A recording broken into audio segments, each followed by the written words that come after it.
Hello everyone, welcome to फिमेटिक्स learning hub. मैं हूं स्निग्धा और आज हम from class 12 physics first chapter में से जो कि है इलेक्ट्रिक चार्जेस एंड फील्ड के एनसीईआरटी क्वेश्चंस करने वाले हैं। So we'll be doing few questions. मैं आपको सोल्यूशन प्रोवाइड करूंगी थ्रू दिस लेक्चर एंड पूरा डिटेल्ड वे में एक्सप्लेन करूंगी। तो एंड तक हमारे साथ इस लेक्चर के दौरान बने रहे। अगर आप चाहते हैं कि हम अपना लाइव सेशन जल्द से जल्द आप सभी के लिए ला सके तो आपको करनी होगी हमारी मदद। आपको सिंपली हमारे वीडियोस को ज़्यादा से ज़्यादा लोगों के साथ शेयर करना है so that we can have at least 1000 subscribers. 1000 subscribers होने पे हम अपना लाइव सेशन शुरू कर देंगे। लाइव सेशन के दौरान आप अपने डाउट्स को लाइव क्लियर आउट कर सकोगे। ऑल्सो हम आपको प्रोवाइड करेंगे न्यूमेरिकल्स एंड गुड कॉन्सेप्ट्स ताकि आप जो है क्वेश्चंस को इजीली सॉल्व कर पाएँ रिलेटेड टू फिज़िक्स ओनली। तो ज़रूर से हमारे वीडियोस को ज़्यादा से ज़्यादा लोगों के साथ शेयर करें ताकि ये जो फिमेटिक्स लर्निंग हब की फैमिली है वो ग्रो कर सके। अगर आपको ज़रूरत है क्लास 11 एंड 12 फिज़िक्स नोट्स की, दैट टू फॉर फ्री, तो आपको ज्वाइन करना होगा हमारा टेलीग्राम चैनल। आप हमारा फेसबुक पेज भी विजिट कर सकते हो बाय द सेम नेम फिमेटिक्स लर्निंग हब। लिंक्स मैंने प्रोवाइड कर दी हैं डिस्क्रिप्शन में, तो ज़रूर जाइए, विजिट करिए हमारा Facebook page as well as join करिए हमारा Telegram channel. So let's begin with the questions of NCERT, right.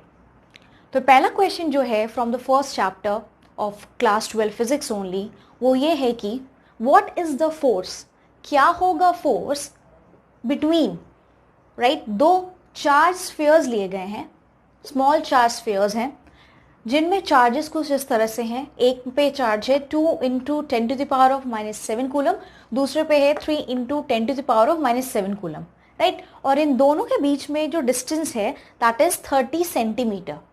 30 centimetre की दूरी पे ये दोनों एक दूसरे से सिचुएटेड हैं या लोकेटेड हैं और इन दोनों को रखा गया है एयर में, राइट। तो इससे हमें कौन कौन सी चीज़ों की इंफॉर्मेशन मिलती है, पहले हम उन चीज़ों को लिख लेते हैं। सो मान लेते हैं दो चार्ज स्फीयर्स हैं, कुछ इस तरह से ये चार्ज स्फीयर्स हैं, राइट। इस पे चार्ज मान लेते हैं Q1 है and the charge on the another sphere is Q2। इन दोनों के बीच का जो सेपरेशन है मान लेते हैं वो R है, right. So let us see what is given over here. So in this question you can see Q1 जो कि पहला स्फीयर है, मान लेते हैं यही वो चार्ज स्फीयर है जिस पे चार्ज जो है इतना है। सो Q1 हो जाएगा आपका 2 × 10⁻⁻7 कूलम। अब Q2 means second sphere, second sphere पे चार्ज इतना है, सो Q2 इज 3 × 10⁻⁻7 कूलम। ये है दूसरा स्फीयर। अब इन दोनों के बीच की डिस्टेंस दी हुई है 30 सेंटीमीटर, राइट। सो R हो जाता है 30 सेंटीमीटर, राइट, ओके। और इन दोनों को रखा गया है ऑब्वियसली एयर में, राइट। तो यहाँ पे सबसे पहले तो क्योंकि ये एसआई यूनिट में काम हो रहा है तो यहाँ सबसे इम्पॉर्टेंट चीज़ जो है आपको इस डिस्टेंस आर को जो कि दो चार स्फीयर्स के बीच की है उसको कन्वर्ट करना पड़ेगा into meters. So we can write it as 30 × 10⁻⁻2 meters, right, जो कि बन जाएगा ऑब्वियसली 0.3 मीटर, राइट। तो हमने इसको कन्वर्ट कर लिया है and this is the r that we have between both the spheres. Now यहाँ पे आप एक चीज़ नोटिस करो, मीडियम काफ़ी इंपॉर्टेंट है। यहाँ पे इन्होंने इस्तेमाल किया है एयर को, ओके। तो ऑब्वियसली यहाँ हम एप्सिलॉन नॉट यूज़ करेंगे, राइट, एप्सिलॉन नॉट, क्योंकि हम यहाँ पे एयर से डील कर रहे हैं, कोई और मीडियम नहीं है। अगर कोई और मीडियम होता तो हम यहाँ पे एप्सिलॉन या लाइक परमिटिविटी उस मीडियम की यूज़ करते, बट यहाँ पे हमें ऑब्वियसली एयर को लेके चलना पड़ेगा, राइट।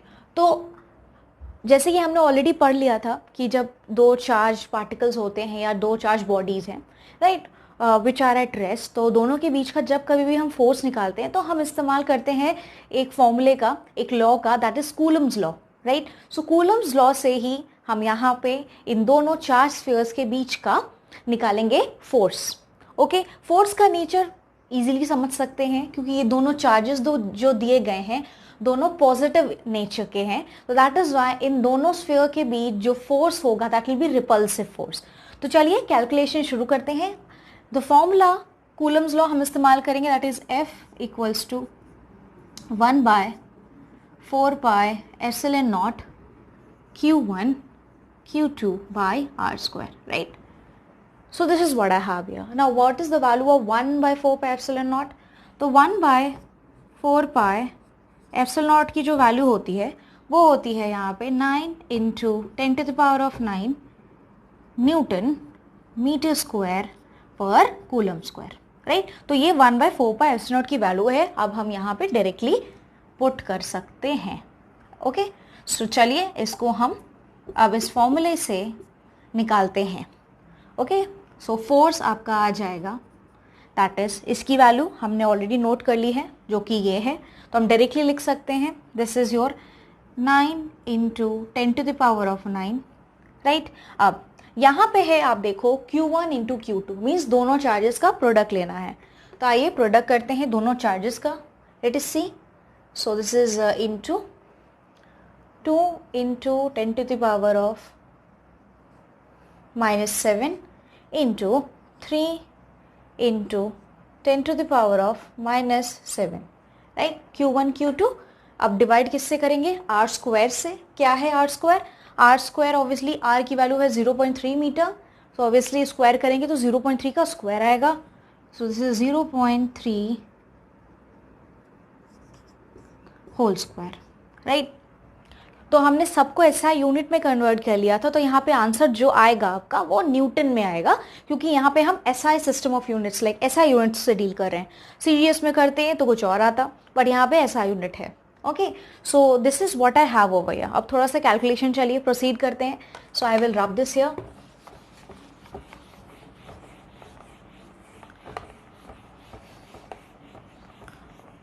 राइट, सो फोर्स की वैल्यू मैं यहाँ पे लिख रही हूँ। फोर्स की वैल्यू आपकी सिंपली जो यहाँ पे हो जाएगी, right? So this is what I have, 3 into 2, 3 2 ज़ 6, 6 9 ज़ 54, सो 54 इंटू, अब 10 की पावर क्या आने वाली है? यहाँ पे देखिए 9 है, यहाँ पे -7, यहाँ पे -7 है, राइट? -7 ऐड हो जाएगा ऑब्वियसली, क्योंकि यहाँ पे बेस अगर आप देखो बेसिस सेम है, सो 9 -7 -7 विल बी -14, राइट? तो यहाँ पे आएगा 9 -14, 9 -14 हो जाएगा -5, सो 9 इंटू 10⁻⁻5 यहाँ पे आएगा। अब 0.3 का जब हम होल स्क्वायर करेंगे तो यहाँ पे सिंपली आपका जो नंबर आएगा that is going to be 0.09, so it is your 0.09, right? So ये आर स्क्वायर की वैल्यू आ चुकी है। ओके, अब इसको और थोड़ा सिंप्लीफाई कर देते हैं यहाँ पे, राइट? तो अगर आप यहाँ पे देखो, मैं 0.09 को कुछ इस तरह से लिख सकती हूँ, लाइक पहले तो ये है 54 into 10⁻⁻²। Now I can write this as 9 into 10⁻⁻², right? अब इस -2 को ऊपर लेके चले जाते हैं, so let us see what is it going to come here.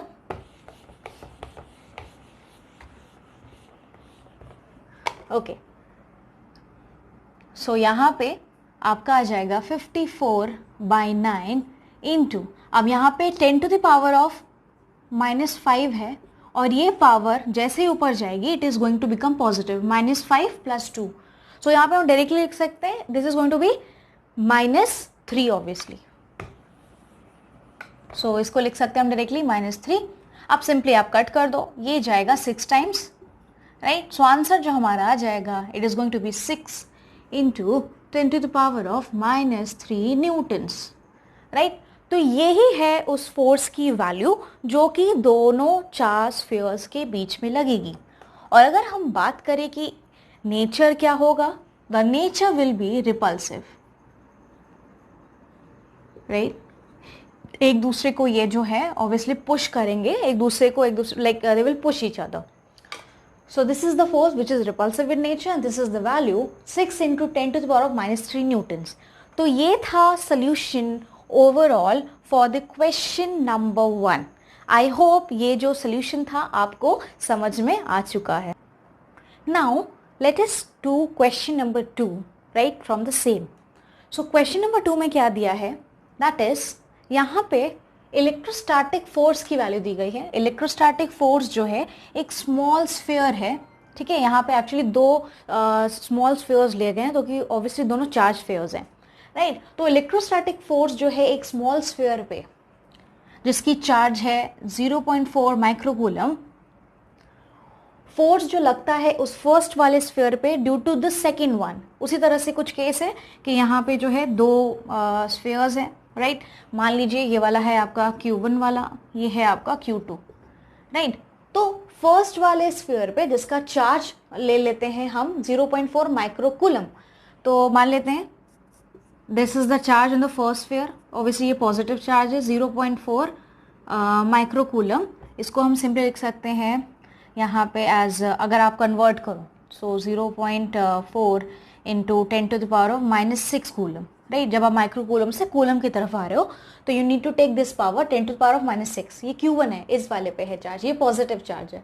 अब इस पे जो लगने वाला फोर्स है दूसरे स्फीयर की वजह से, अब दूसरा जो अनदर स्मॉल स्फीयर है उस पे चार्ज नेगेटिव है, तो Q2 जो हो जाएगा that is your minus 0.8 microcoulomb, जिसको हम फिर लिख सकते हैं minus 0.8, right, into 10⁻⁻6 coulomb. Convert कर लिया हमने कूलम में। अब ओके, इस पे लाइक ऑब्वियसली क्योंकि देखिए ये पॉजिटिव है, ये वाला नेगेटिव है, तो दोनों एक दूसरे को अट्रैक्ट करने वाले हैं, राइट। सो ये जो Q2 है ये इस पे कितना फोर्स लगाता है, ऑब्वियसली अपनी तरफ खींचेगा, ये अपनी तरफ खींचेगा Q2।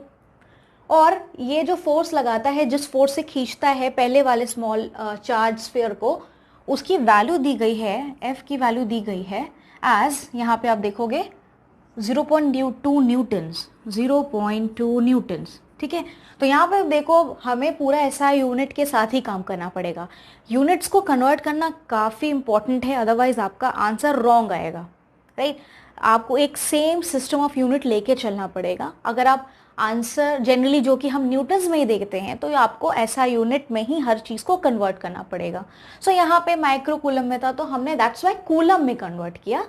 Okay, so this is very important tip that you need to remember. अब यहाँ पे हमने फोर्स लिख लिया है। इन दोनों के बीच का सबसे पहला है कि what is the distance between this two spheres. इन दोनों स्फीयर्स के बीच का R निकालना है।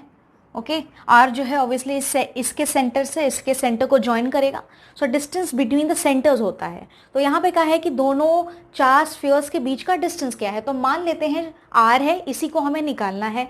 तो ऑब्वियसली हम किस लॉ का इस्तेमाल करेंगे, हम कूलम्स लॉ का इस्तेमाल करेंगे। वन मोर थिंग, ये दोनों जो चार स्फीयर्स हैं इन दोनों को रखा गया है एयर में, राइट। तो दैट इज वाई हम मीडियम एयर ही लेके चलेंगे। अगर कोई और मीडियम होता तो हम उसकी परमिटिविटी लेते हैं, बट यहाँ पे हमें एयर को लेके चलना है। सो फॉर्मूला ऑब्वियसली जो हम इस्तेमाल करने वाले हैं, हमें मालूम है कि जो फोर्स का फॉर्मूला होता है दैट इज कूलम्स लॉ के according, that is 1/4 pi epsilon not Q1 Q2/r²। तो ये फॉर्मूला बनता है। अब निकालना हमें यहाँ पे r² है। अगेन इसकी वैल्यू मैंने आपको ऑलरेडी बता दी थी। 1/4 पाई एप्सिलॉन नॉट की जो वैल्यू होती है यहाँ पे that is 9 into 10⁻⁹ newton metre square पर coulomb square. Okay, so this is the value of this. अब यहाँ पे हमें सिंपली करना क्या है, r² को निकालना है। तो यहाँ से देखते हैं r² का क्या एग्जैक्टली आने वाला है। हमें थोड़ा सा इधर से उधर टर्म्स को ट्रांसफर करने होंगे। So let us see what it is going to come. तो अगर r² के टर्म्स में हम बनाते हैं, r² के टर्म्स में हम इस चीज़ को रखते हैं, राइट। तो यहाँ पे कुछ इस तरह से आपका बनेगा, राइट। Q1 तो इसको यहीं पे छोड़ देते हैं, ऐसे r² का आ जाएगा 1/4 पाई एप्सिलॉन नॉट, इसको यहीं पे रहने देते हैं। r² के यहाँ लेके आ जाते हैं और f को सिंपली इधर लेके आ जाते हैं, तो r² के टर्म्स में बन जाएगा। तो यहाँ पे ये हो जाएगा Q1 Q2 divided by f। Okay, अब निकालना किसकी वैल्यू को है, r को। तो r निकालना होगा तो यहाँ से स्क्वायर हट जाएगा, तो सिंपली राइट हैंड साइड का जो भी आया है उसका हमको अंडर रूट लेना पड़ेगा या स्क्वायर रूट लेना पड़ेगा। सो इस तरह से हम r की वैल्यू निकाल सकते हैं। चलिए हम यहाँ पे डायरेक्ट सॉल्व करते हैं अब और वैल्यूज़ को पुट करते हैं जो ऑलरेडी हमने यहाँ पे लिख लिया है। Okay, so let us calculate it.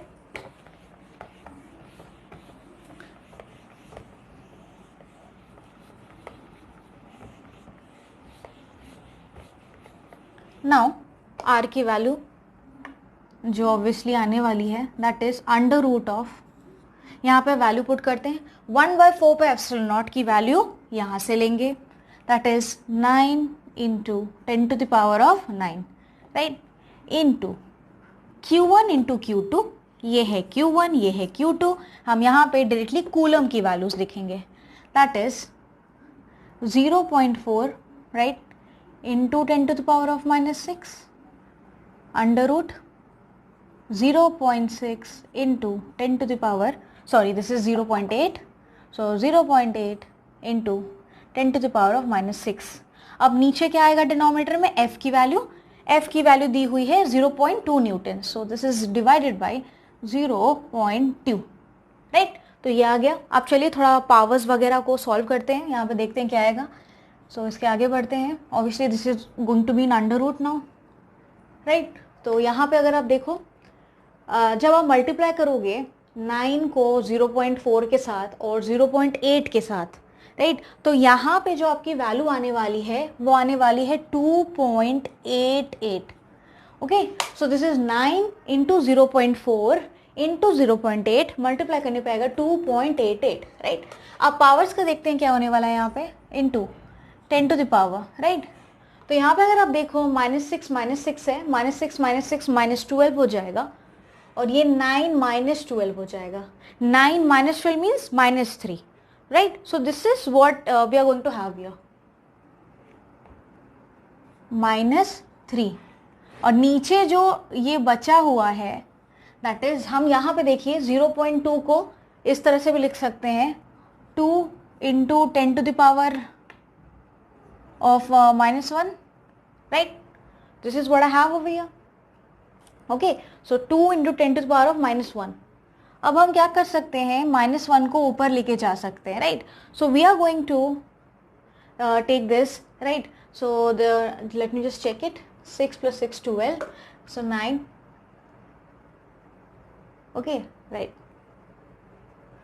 अब इसको आगे बढ़ते हैं, सॉल्व करते हैं. So we are going to have it something like this, 2.88, right. पहले डिवाइड ही कर देते हैं यहाँ पे, दैट वुड बी बेटर. ना 2.88 को डिवाइड करेंगे जब 2 से, यहाँ पे आएगा 1.44, राइट. सो यहाँ पे हमें मिल गया 1.44. Let us continue now. -3 ऊपर आ जाएगा जब हम 10 टू पावर -1 इसके पावर को ऊपर लेके जाएंगे, सो -3 + 1 विच इज -2. तो यहाँ पे हम डायरेक्टली लिख सकते हैं 10 टू द पावर ऑफ -2, ठीक है, इतना आ गया. अब इसके आगे बढ़ते हैं, अंडर रूट लेते हैं, इसको और अच्छी तरीके से लिख सकते हैं, दैट इज हम लिख सकते हैं इसको एज 144. ओके, सो इस डेसिमल को हम पीछे की तरफ ले जाएंगे, तो यहाँ पे ऑलरेडी एक पावर आ जाएगी नेगेटिव में जो कि आएगी -2, और इसका -2 जो पावर में आ रहा है इस -2 के साथ ऐड होके बना देगा 10 to the power of -4, right. I hope it is clear. इसको हम 1.44 को लिख सकते हैं 144 into 10 to the power of -2. So वो वाला -2 और ये वाला -2 ऐड होने के बाद आपको दे देगा -4. तो ये कुछ इस तरह से आ जाएगा. अब इसका सिंपली आप अंडर रूट ले लो, तो यहाँ पे आ जाएगा एज ऑब्वियसली 144 का अंडर रूट होगा 12, so I am going to have it as 12 into 10 to the power of -2 metre, right. ये मीटर में आएगा. इसको आप और प्रॉपर्ली लिख सकते हो. इन शॉर्ट आर की वैल्यू आएगी, अगर आप -2 को हटाना चाहते हो तो आप लिख सकते हो 0.12 meters. Okay, so this is the distance. ये होगा आर, यही डिस्टेंस होगा दोनों स्फीयर्स के बीच में. तो हमने आर की वैल्यू फर्स्ट केस में निकाल ली है. अब सेकेंड सिचुएशन में इन्होंने क्या कहा है, सेकेंड में ये कह रहे हैं कि व्हाट इज द फोर्स, क्या होगा force on the second sphere, right. Second sphere पे लगने वाला फोर्स क्या होगा, इस वाले स्फीयर पे, सेकेंड स्फीयर पे लगने वाला फोर्स क्या होगा due to the first sphere, पहले स्फीयर की वजह से.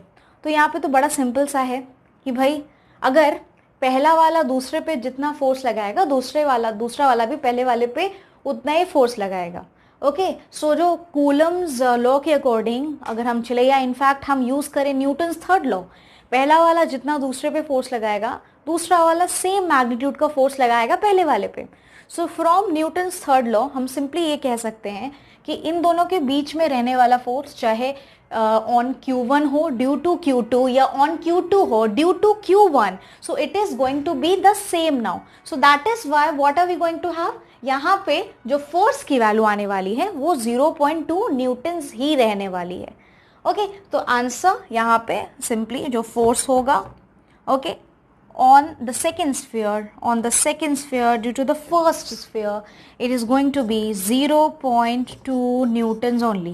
So 0.2 newtons ही value होने वाली है, right? So this is what I have as the solution here.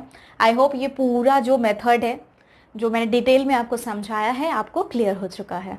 Let's do question number 3. Okay?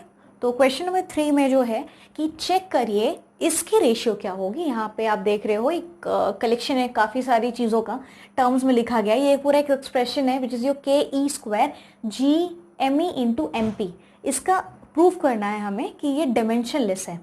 Okay, also हमें इसकी वैल्यू बतानी है। तो पहले तो हम प्रूफ करने वाले हैं कि ये जो एक्सप्रेशन है ये डायमेंशनलेस होने वाला है, right. So let us now, हम इसको एक बड़े आसान तरीके से भी कर सकते हैं। हम डायरेक्टली यूनिट्स को प्लेस कर सकते हैं रादर देन पुटिंग की हमने पूरा खोल दिया इसको LMLT में, हम डायरेक्टली यूनिट्स को भी रख के कर सकते हैं इसमें। सो let us do this now. तो यहाँ पे सबसे पहले आप देखोगे कि जो K है, K जो है आपका कांस्टेंट है ऑब्वियसली, और इस कांस्टेंट का इस्तेमाल हम कूलम्स लॉ में करते थे जब हमने फोर्स निकाला था किन्हीं भी दो चार्ज पार्टिकल के बीच। तो एक्सप्रेशन आता था F equals to K, right, Q1, that is product लेते थे चार्जेस का और उनके दो चार्जेस के बीच का जो डिस्टेंस होता था उसको स्क्वायर कर देते थे। अब यहाँ पे हम डायरेक्टली K का निकाल सकते हैं कि यूनिट क्या आएगा। तो K को अगर लिखे it will be F/² bye Q1 Q2। तो यहाँ पे ये हो जाएगा न्यूटन जो कि फोर्स का यूनिट है, ओके, एंड इसको हम लिख सकते हैं डायरेक्टली मीटर स्क्वायर, एंड यहाँ पे कूलम स्क्वायर आ जाएगा, नीचे आएगा एक्चुअली कूलम स्क्वायर कुछ इस तरह से, बट इसको हम ऊपर लेके जा सकते हैं सो पावर माइनस हो जाएगी। So we can write it as coulomb square. So K का हमें सिंपली मिल गया, that is your newton metre square पर कूलम स्क्वायर, राइट। तो K की हमें मिल चुका है यहाँ पे। अब E क्या है, ये इलेक्ट्रॉनिक चार्ज है, चार्ज ऑन एन इलेक्ट्रॉन, तो ऑब्वियसली ये तो कूलम में ही रहने वाला है, तो E² है तो कूलम स्क्वायर हो जाएगा। तो E का आपका आ जाएगा सिंपली, जैसे K का आया है न्यूटन मीटर स्क्वायर पर कूलम स्क्वायर, यहाँ पे E का आ जाएगा कूलम स्क्वायर में। अब यहाँ पे व्हाट इज दिस G, ये यूनिवर्सल ग्रेविटेशनल कांस्टेंट है, ओके, G। तो आइए फाइंड आउट करते हैं कि G का यूनिट क्या आने वाला है। सो यूनिट्स को हम डायरेक्टली पुट करेंगे एक्सप्रेशन में और हमें फाइनली ये डायमेंशनलेस मिलने वाला है। तो G का अगर हमें निकालना है तो जो न्यूटन्स लॉ ऑफ ग्रेविटेशन आपने पढ़ा है, तो जो फोर्स होता है, जो ग्रेविटेशनल फोर्स होता है दो मासेस के बीच जो कि सेपरेटेड है कुछ डिस्टेंस से, राइट, कुछ मासेस होता है लाइक M1 M2 है जो कि ऑब्वियसली सेपरेटेड है। जैसे कूलम्स लॉ में हम चार्जेस को लेके चलते हैं, तो हम यहाँ ग्रेविटेशन लाइक जब न्यूटन्स लॉ ऑफ ग्रेविटेशन लगाते हैं तो यहाँ पे हम सिंपली मासेस को लेके चलते हैं। तो फॉर्मूला कुछ सिमिलर टू दिस आता है, that is your G universal gravitation constant, और दोनों मासेस का प्रोडक्ट लेते हैं और उनके डिस्टेंस का स्क्वायर कर देते हैं, ओके। तो ये कुछ इस तरह से आता है। तो इसका यूनिट भी देखिएगा आप कुछ इसी तरह आने वाला है। आइए देखते हैं, बस यहाँ पे मास आ जाएगा। सो G की वैल्यू अगर हम निकालनी है, लाइक G का हो जाएगा Fg gravitation force into R² divided by M1 into M2, okay. Now force का ऑब्वियसली होने वाला है न्यूटन, तो उसको रखेंगे as newton. R² is going to be your meter square, और M1 into M2 means Kg into Kg जो कि आने वाला है Kg²। अब आप इसको न्यूमरेटर में लेके आइए तो इसका सिंपली हो जाएगा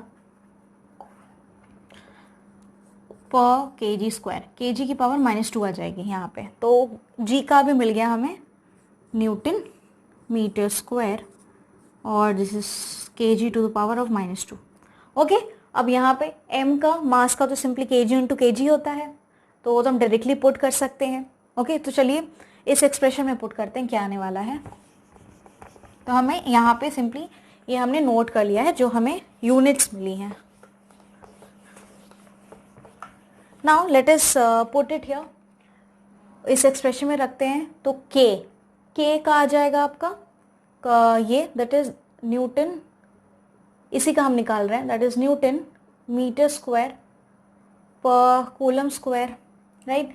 अब ई स्क्वायर है मतलब into E square, coulomb square divided by G का क्या आ जाएगा, न्यूटन मीटर स्क्वायर पर केजी स्क्वायर, और यहाँ पे है M E into M P, means mass of electron into mass of proton.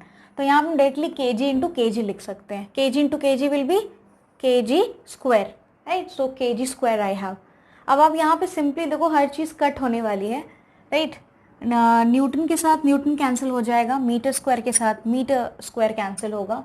यहाँ पे कूलम की पावर -2 है, यहाँ कूलम की पावर +2 है, तो बेसिस यहाँ पे सेम है जो कि कूलम है, पावर यहाँ पे -2 +2 है, तो ऑब्वियसली ये दोनों एक दूसरे को कैंसिल कर देने वाले हैं। So they will cancel each other, and यहाँ पे kg की पावर -2 एंड यहाँ पे kg टू द पावर 2, तो ऑब्वियसली ये दोनों एक दूसरे को कैंसिल कर देने वाले हैं। तो यहाँ पे हर चीज़ कैंसिल हो चुकी है। तो फाइनली यूनिट्स को पुट करके भी हमने बता ही दिया कि ये पूरा डिमेंशनलेस था, राइट। सो यूनिट्स को प्लेस करके ज़्यादा इजीली हमने डायरेक्टली प्रूव कर दिया कि ये डिमेंशनलेस था। So this is dimensionless quantity now. Okay, so I hope यहाँ तक आपको क्लियर हो चुका है। इस क्वेश्चन के सेकेंड पार्ट में इन्होंने कहा है कि रेशियो बताइए कि है क्या है, रेशियो की वैल्यू कितनी है। मीन्स ये जो रेशियो लिया गया है के ई स्क्वायर और जी एम ई और एम पी के बीच में, राइट, तो इसका एक्चुअली रेशियो है क्या। तो यहाँ पे मैं आपको पहले बता दूँ, ऑब्वियसली के जो था ये कांस्टेंट था जो हमने इस्तेमाल किया था कूलम्स लॉ में, राइट। देन ई था आपका चार्ज ऑन एन इलेक्ट्रॉन जिसकी वैल्यू मैंने यहाँ पे सबकी लिख दी है। जी जो है ये यूनिवर्सल ग्रेविटेशन कांस्टेंट है जिसकी वैल्यू आप देख सकते हो यहाँ लिखी हुई है। एम ई जो है वो मास ऑफ अ इलेक्ट्रॉन है which is like this, and mp जो है this is the mass on the electron, this is the mass on the proton. So me is mass on electron, mp is mass on proton. अब इसका ratio, इसके value बताने को कहा है question में। So let us now put these values इस expression में, हम आप इन वैल्यूज को रखते हैं। लेट अस सी एग्जैक्टली आता क्या है आंसर अप्रोक्सीमेटली। सो जब हम रखेंगे पहले आएगा के की वैल्यू है ये, सो हम निकालने वाला है यहाँ पे इसका value now. So k is 9 into 10 to the power of 9, right, into E square. E की वैल्यू दी है इतनी, इसका स्क्वायर ले लेंगे, that is 1.6 into 10 to the power of -19, I take it its square divided by G, universal gravitational constant की value रखते हैं जो कि है 6.67 into 10 to the power of -11, right. Now into M E mass on electron, ये है mass on electron, so value रखते हैं, this is 9.1 into 10 to the power of -31, और मास ऑफ प्रोटॉन से मल्टीप्लाई करना है जिसकी वैल्यू है 1.66 into 10 to the power of -27, right. तो ये सिंपल है, आपको कैलकुलेट करना है।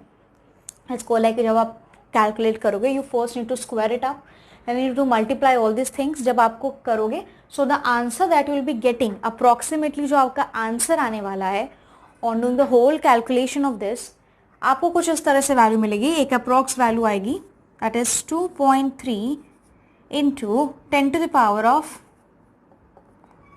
39, 10 to the power of 39 जो कि आने वाली है। अब ये एक रेशियो है, this is the approx value that I am going to get, ये है वैल्यू। अब ये जो रेशियो है ये एग्जैक्टली किस चीज़ के बीच में है, व्हाट इज द सिग्निफिकेंस। तो यही है क्वेश्चन का तीसरा पार्ट, जहाँ पे ये कह रहे हैं ये जो रेशियो आई है, दिस एक्सप्रेशन जो कि रेशियो है, ये किन दो चीज़ों के बीच का रेशियो है, एग्जैक्टली इसका सिग्निफिकेंस क्या है। So they are asking about the significance, what is the importance. तो अगर आप ध्यान से देखो ये रेशियो है exactly electric force and gravitational force का, जो कि लग रहा है एक इलेक्ट्रॉन और एक प्रोटॉन के बीच, राइट। तो अगर हम सिंपली एक्सप्रेशन लिखते हैं फोर्सेस का, so I will tell you how to be done. Already मैंने इससे पहले जब अभी लिखा था तो वही एक्सप्रेशन हम यहाँ पे रिपीट करेंगे, राइट। सो इलेक्ट्रोस्टैटिक फोर्स जो आया था यहाँ पे, जब हम कूलम्स लॉ का निकालते हैं इलेक्ट्रोस्टैटिक फोर्स, तो कुछ एक्सप्रेशन आता है k times product of the charges. मान लीजिए यहाँ पे ऑब्वियसली क्योंकि इन्होंने लिया है एक प्रोटॉन और एक इलेक्ट्रॉन लिया है, राइट। तो यहाँ पे सिचुएशन कुछ इस तरह से है कि एक है आपका प्रोटॉन और ये है आपका इलेक्ट्रॉन, राइट। तो चार्ज तो दोनों के ऊपर ई ही रहने वाला है, ओके। एक पे प्लस ई होगा जो कि प्रोटॉन पे होगा और माइनस ई होगा ऑब्वियसली लाइक इलेक्ट्रॉन पे, राइट। ऑल्सो इनके बीच का जो सेपरेशन है वो आर ही है, ओके। तो एक बार इन्होंने निकाला है कि एग्जैक्टली जो है इन चार्जेस का, लाइक चार्जेस के बीच का जो एक इलेक्ट्रॉन है एक प्रोटॉन है, एक बार उन्होंने निकाला इलेक्ट्रोस्टैटिक फोर्स, जो कि किस फॉर्मूले से आएगा मैं आपको बताती हूँ। यहाँ पे सिंपली आपका क्या आ जाएगा, जब आप फोर्स निकालते हो इलेक्ट्रोस्टैटिक फोर्स, तो आपका कुछ आता है k टाइम्स, ऑब्वियसली दोनों के ऊपर चार्ज है E, Q1 इंटू Q2 आपका आ जाएगा E square, right, divided by R square. जब हम ग्रेविटेशन फोर्स निकालते हैं तो आपका कुछ आता है ये ग्रेविटेशन कांस्टेंट एंड मासेस का प्रोडक्ट, दैट इज MP और ME, mass of the proton, mass of the electron, और डिस्टेंस सेम है ऑब्वियसली जो कि R स्क्वायर है, ओके। अब यहाँ पे आप क्या करो, डिवाइड कर दो, FE और FP को डिवाइड कर दो, तो देखिएगा आपका यही एक्सप्रेशन आ जाएगा। सो let us divide these two things. जब हम डिवाइड करेंगे दैट इज इलेक्ट्रोस्टैटिक फोर्स जो हम निकाल रहे हैं as well as gravitation force का ratio between proton and electron, right. यहाँ पे प्लस ई है, यहाँ पे सिंपली माइनस ई है, ओके। तो चलिए डिवाइड करते हैं, तो इसका कुछ आएगा k E square by R square whole divided by G MP ME divide by R square. Obviously distance same रखना है, कोई बदलाव नहीं करना है, ओके। तो यहाँ पे ऑब्वियसली ये R स्क्वायर कट जाने वाला है, बड़ा सिंपल सा है यहाँ पे। तो अब अगर आप देखो FE और FG का रेशियो यहाँ पे देखोगे तो यहाँ पे आपको ऑब्वियसली मिलने वाला है k E square divided by G mass of proton into mass of electron. तो देखिए हमें वही एक्सप्रेशन वापस से मिल गया, ओके, जो ऑलरेडी क्वेश्चन में दिया गया था, एंड ये दोनों चीज़ें मैच करती हैं। तो एग्जैक्टली ये किस चीज़ का एक्सप्रेशन है, ये सिंपली जो है रेशियो है, जो इलेक्ट्रोस्टैटिक फोर्स और ग्रेविटेशनल फोर्स का रेशियो है, किन दोनों के बीच, इलेक्ट्रॉन के बीच, आई मीन प्रोटॉन के बीच एंड इलेक्ट्रॉन के बीच, okay. So this is the significance when it is telling about कि क्या रेशियो है इलेक्ट्रोस्टैटिक फोर्स का और सिंपली ग्रेविटेशनल फोर्स का इलेक्ट्रॉन और प्रोटॉन के बीच। I hope this whole calculation of the things आपको समझ में आ चुका है। तो आज का जो लेक्चर था वो यहीं तक था। So this was set 1। इसके बाद हम करेंगे सेट 2 एंड और भी फर्दर मोर सेट्स हम सॉल्व करते चले जाएंगे, जिसमें हम कई सारे एनसीईआरटी के क्वेश्चन सॉल्व करने वाले। In fact every question will be solving, right. So thank you so much everyone video को एंड तक देखने के लिए। Thanks for watching. तो इसी तरह से हमारे वीडियोस को ज़्यादा से ज़्यादा लोगों के साथ शेयर करते रहें, ओके। एंड अगर चाहते हैं आपकी लाइव सेशन जल्दी से शुरू हो तो ज़्यादा से ज़्यादा लोगों के साथ शेयर करें, so that we can have a lot more subscriber with us. So thank you so much everyone. आप सबसे मैं मिलूंगी अब नेक्स्ट लेक्चर पे।